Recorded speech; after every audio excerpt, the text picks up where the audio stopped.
Hi there, this is Ranjit, and in this video I'm going to talk about the Asus 6Z, which is the flagship smartphone by Asus. And guys, this won't be a traditional unboxing. I'll show you what comes inside the box, but I'll share my quick impressions, what I feel about this device, because I've been actually using this one for almost a week now. But before I talk about that, actually let's see what comes inside the box. So here we have the Asus 6Z smartphone. I'll come back to this one, and this is how the box would be, and it says flip camera over here, and this one will have the case inside bundled. As you can see, it's a plastic transparent case that you are getting with a cutout for the camera, and if you put it in, it looks like this, as you can see. And if you open this, we also get in-ear headsets with this one, so that's actually nice.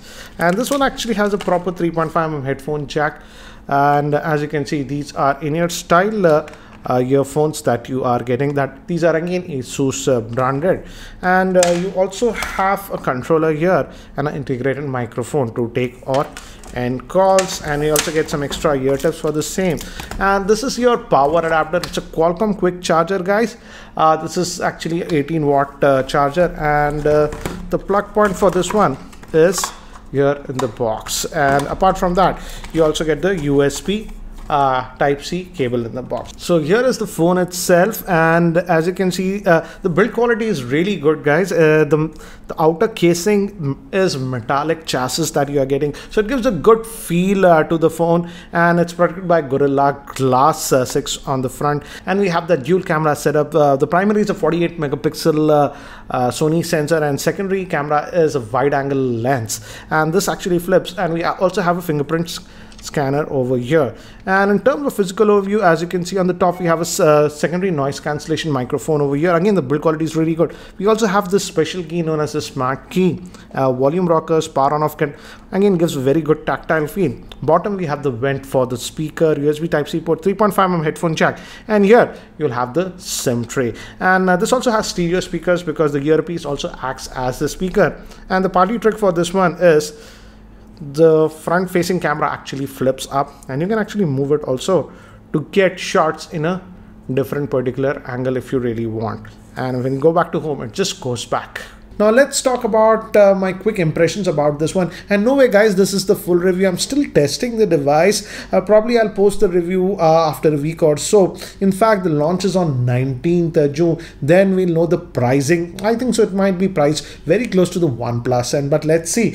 Anyways, the first thing that is actually pretty different on this one is that 5000 mAh battery, and that reflects in the performance. I was using this with Airtel and JioSIM in dual SIM mode, and almost 95% of the time on mobile data, and easily about 1.5 to about 2 days of battery life I was getting on this one.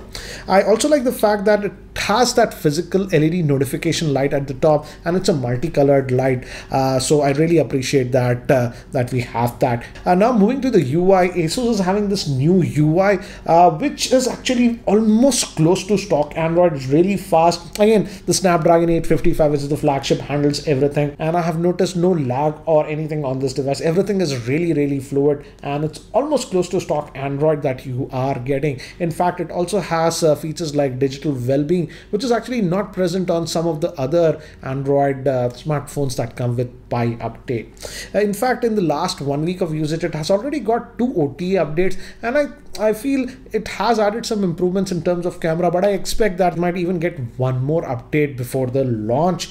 Last thing that I really liked upon this device is the inclusion of the 3.5mm headphone jack, and I tested it with the Sennheiser CX180 earphones that I had reviewed just last week, and I have to say the sound output that we get on from this one is actually really good. It has that even DTS features, which really enhances the sound stage, and in fact the sound quality that I was getting from the headphone jack was really good. Yes, it also has stereo speakers, I would say, but the stereo speakers are very similar to the older version of this phone. In fact, very close to the OnePlus 7. It's okay, you get that stereo effect, but we don't get that huge depth on this one. Regarding the camera, I like the fact that it has this camera, and I think so that's the party trick that this one has.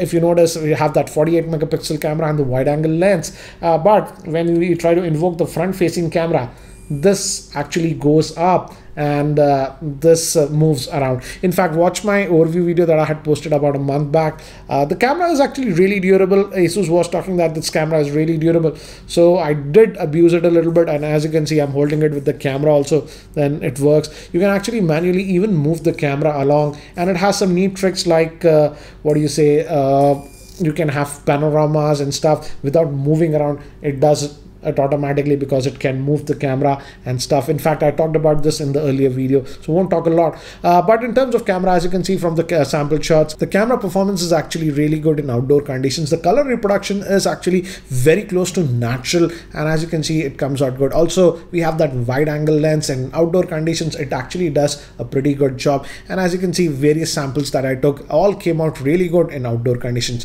Now moving to artificial lighting conditions, here also it does a pretty decent job. As you can see, these were taken in artificial lighting and it does a good job. But now moving to human subjects, and these were also taken in artificial lighting conditions in my office, and I would say here is sort of a hit or a miss, and there can be improvement. Don't get me wrong, it's not bad in terms of detail, but in terms of skin colors, I felt that it could have been actually better. Now moving to the selfies, also again, the selfies are good. It's the same camera that you are having, it's just flipping it up. Hence the selfies, because of that 48 megapixel Sony sensor, come out to be really sharp, and you get that effect of even wide angle lens with the selfie camera. So these were some of the samples that I took with the selfie. So overall, I would say pretty good smartphone, certainly for sort of heavy users because of that 5000 milliamp hour battery, and you're getting the flagship processor, so it's good. But again, we don't know the pricing. The launch in India is on 19th of June, so we'll know the pricing of this one. So overall, initial impressions, I would say the performance is good, but again, I will still be testing this one, and in fact, I'll also try to post a FAQ video based on your questions, because quite a few of you were asking me to post FAQ videos. So again, if you have any specific questions regarding this device, post your questions in the comment section below, and I'll try to actually post a FAQ video after about 4 or 5 days. Anyways guys, that's it for now for this video. If you guys are still not subscribed to my YouTube channel, hit that subscribe button. This is Ranjit, and I hope to see you in my next video. Take care guys.